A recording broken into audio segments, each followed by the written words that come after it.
नमस्कार, आदाब, सत श्री अकाल, जय भीम, जोहार। मेरा नाम है नवीन कुमार।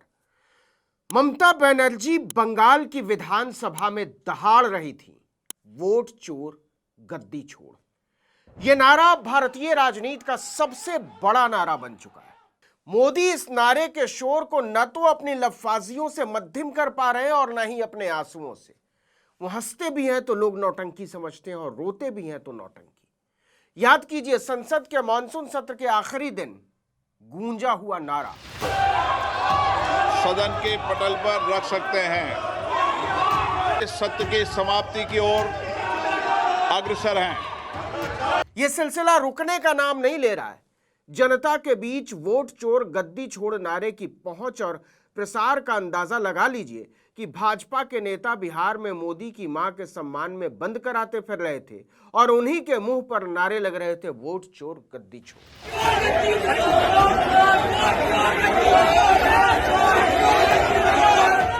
अब देखिए, संसद में वोट चोर गद्दी छोड़ के नारे गूंजे तो गूंजे, समझ में आता है।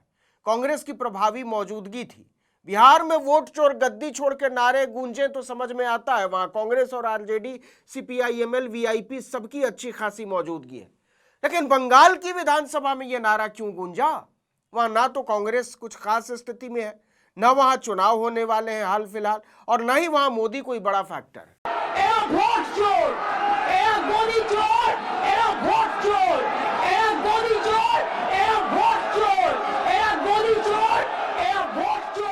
इस नारे की गूंज भारतीय राजनीति का वो सच है जिसे नरेंद्र मोदी के चेले और चाटुकार जितना खारिज करने की कोशिश करेंगे उतने ही फंसते जाएंगे।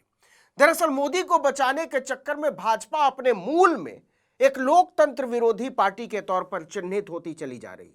वोट चोर, वोट चोर, वोट चोर, वोट चोर। आप सोच रहे होंगे कि पश्चिम बंगाल में क्या हुआ।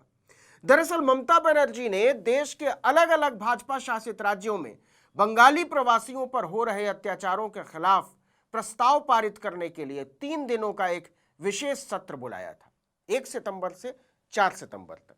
3 सितंबर को करम पूजा के कारण राजकीय छुट्टी थी, इस वजह से 4 सितंबर को सत्र का आखिरी दिन था। मुख्यमंत्री ममता बनर्जी प्रस्ताव पर हुई बहस का जवाब देने के लिए खड़ी होती हैं। तभी विपक्षी भाजपा ने नारेबाजी शुरू कर दी। इस पर दोनों तरफ से हंगामा शुरू हो गया। सबसे बड़ा दुर्नीतिवादीদের দল, सबसे बड़ा ভোট চোরদের দল, বাঙালির উপর অত্যাচারী করা দল। इसके एक दिन पहले ही यानी 2 सितंबर को स्पीकर ने भाजपा विधायक शुवेंदु अधिकारी को निलंबित कर दिया था। जैसे ही ममता प्रस्ताव पर बोलने के लिए खड़ी हुई, वैसे ही भाजपा के विधायक शुवेंदु अधिकारी के निलंबन का विरोध करने लगे, हंगामा करने लगे। टीएमसी विधायकों ने उन्हें रोकने की कोशिश की। जब भाजपा के विधायक वेल तक पहुंच गए तो स्पीकर बिमान बनर्जी ने अव्यवस्था फैलाने के आरोप में भाजपा के चीफ व्हिप शंकर घोष को विधानसभा से सस्पेंड कर दिया। लेकिन घोष अड़ गए कि वो विधानसभा से बाहर नहीं जाएंगे।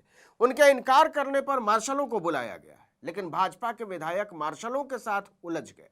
नतीजा, मार्शलों को भाजपा विधायक शंकर घोष को घसीट कर सदन से बाहर निकालना पड़ा। बाहर निकालते समय वो गिरकर बेहोश हो गए, या ये कह सकते हैं कि उन्होंने ऐसा नाटक किया। लेकिन ये बात सच है कि विधानसभा से घसीट कर निकाले जाने के बाद उन्हें एम्बुलेंस से अस्पताल ले जाया गया।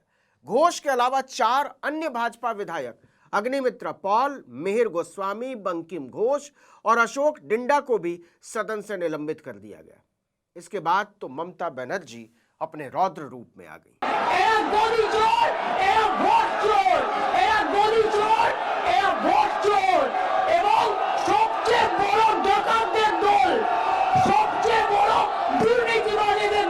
आपको बता दें कि भाजपा ने विधानसभा में बंगालियों पर हो रहे अत्याचार के खिलाफ लाए गए प्रस्ताव का विरोध किया है, क्योंकि ये सारी घटनाएं भगवा पार्टी शासित राज्यों में घट रही हैं।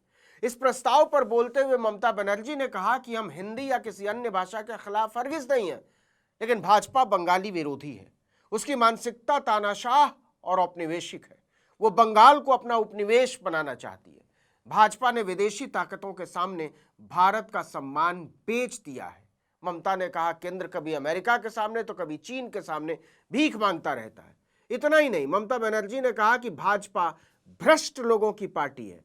हमने संसद में देखा कि कैसे उसने हमारे सांसदों को परेशान करने के लिए CISF का इस्तेमाल किया। एक दिन ऐसा आएगा जब भाजपा का एक भी विधायक पश्चिम बंगाल की विधानसभा में नहीं बैठेगा।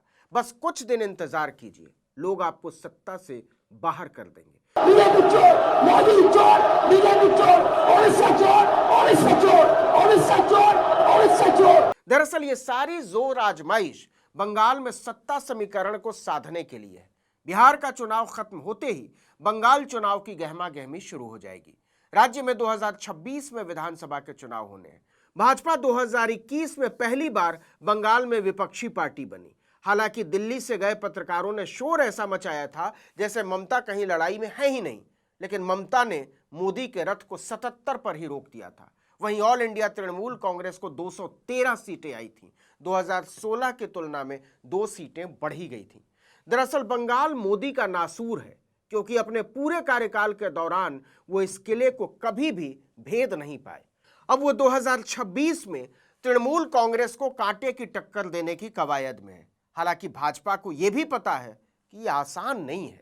खासकर जिस तरह से उत्तर प्रदेश, असम, हरियाणा और दूसरे भाजपा शासित राज्यों में बंगालियों को निशाना बनाया गया है, उसे लेकर बंगाल के गरीब लोगों में एक भयावह आक्रोश है। भाजपा की सरकार और प्रशासन ने ऐसी दहशत पैदा कर दी है कि गुड़गांव और नोएडा जैसे शहरों से हजारों बंगाली रातों रात बंगाल की रेलगाड़ी में बैठ गए।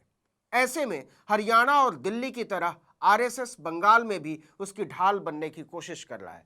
ममता के लिए यह बड़ी चुनौती है, क्योंकि भाजपा को लगता है कि अगर TMC के वोट बैंक में 4% की सेंध भी लगा दी तो वो ममता बनर्जी को सत्ता से बाहर कर सकती है। लेकिन हम फिर कह रहे हैं कि यह बेहद मुश्किल है।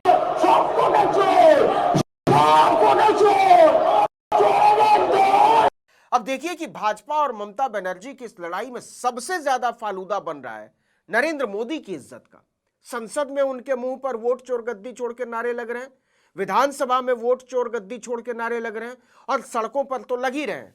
बिहार के गया में मोदी मंच से भाषण दे रहे थे और नीचे वोट चोर के नारे लग रहे थे। वोट चोर, वोट चोर, वोट चोर, वोट चोर, वोट चोर, वोट चोर, वोट चोर, वोट चोर, वोट चोर, वोट चोर, वोट चोर, वोट चोर।